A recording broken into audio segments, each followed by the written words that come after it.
तो नमस्कार दोस्तों, इस वक्त एक बहुत ही बड़ी अंतर्राष्ट्रीय खबर आ रही है जिसके बारे में मैं आपको बता दूं कि यह खबर है भारतीय एनएसए राष्ट्रीय सुरक्षा सलाहकार अजित डोवाल के बारे में।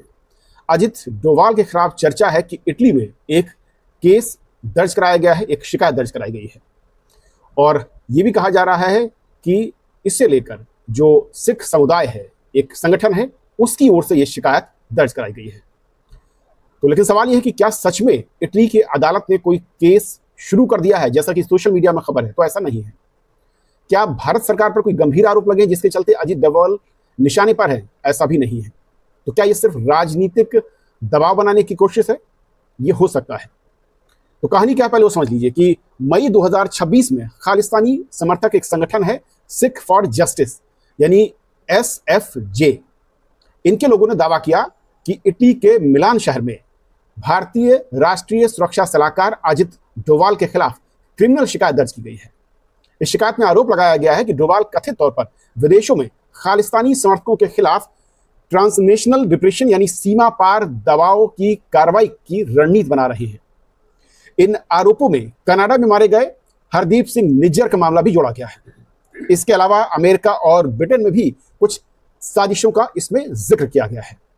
रिपोर्ट्स के मुताबिक इटली के न्याय मंत्रालय, जो लॉ मिनिस्ट्री है, उसने ऑनलाइन पोर्टल में वहां पर शिकायत दर्ज की गई है, क्योंकि वहां पर एक सिस्टम है कि आप ऑनलाइन शिकायत दर्ज करा सकते हैं।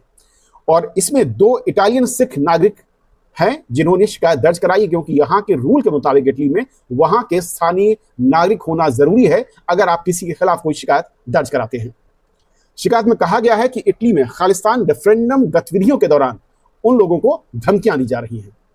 अब इसका एक महत्वपूर्ण फैक्ट भी आप समझ लीजिए कि क्या इटली की अदालत ने केस को स्वीकार किया है? तो नहीं, अभी तक सिर्फ ये एक ऑनलाइन शिकायत दर्ज कराई गई है जो कि क्रिमिनल चार्ज लगाए गए हैं, लेकिन कोर्ट ने इसे एक्सेप्ट नहीं किया है और ना ही इसकी हियरिंग शुरू की है।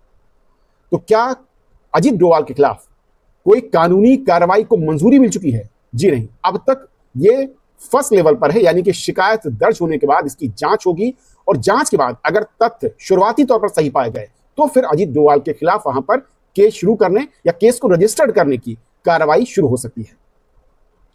अब भारत सरकार पहले भी ऐसे आरोपों को राजनीतिक एजेंडा कह चुकी है और ये लगातार कहा जा रहा है कि खालिस्तान समर्थक संगठन विदेशी जमीन पर भारतीय विरोधी जो दुष्प्रचार है उसको लगातार करते रहते हैं।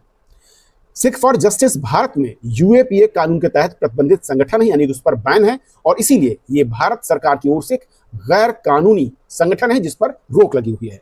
हालांकि अंतर्राष्ट्रीय स्तर पर भारत पर दबाव बढ़ा था जब कनाडा के प्रधानमंत्री ने जस्टिन ट्रूडो जब थे, उन्होंने निज्जर हत्या मामले में क्रेडिबल एलिगेशंस यानी विश्वसनीय आरोपों को ठहराया था सही, और उसके बाद से अमेरिका में भी इस मामले को लेकर चर्चा हुई थी। लेकिन अब देखना यह है कि अजित डोवाल के खिलाफ जो ऑनलाइन शिकायत इटली में दर्ज कराई गई है, क्या इसे जांच के लिए स्वीकार किया जाता है या फिर नहीं।